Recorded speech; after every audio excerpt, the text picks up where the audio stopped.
అంటే రిలేషన్షిప్స్ లో అమ్మాయిలు జెన్యున్ గా ఉంటారా, అబ్బాయిలు జెన్యున్ గా ఉంటారా? జెన్యున్ కాదు, గర్ల్స్ అయితే జెన్యున్ కాదు. ఇది main point. What about boys? Genuine గానే ఉంటారు. అంటే ఇప్పుడు for suppose 100% boys genuine, girls genuine definitely చెప్పండి.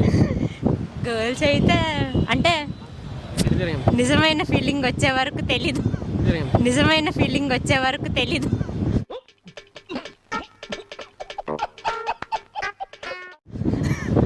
అంటే గర్ల్స్ ఉంటారని అంటారా మీరు అనేది? నేనైతే ఉన్నా. మూర్తి గారు, ఇలాంటప్పుడే గుండె రాయి చేసుకోవాలి. ఏం చేస్తాం?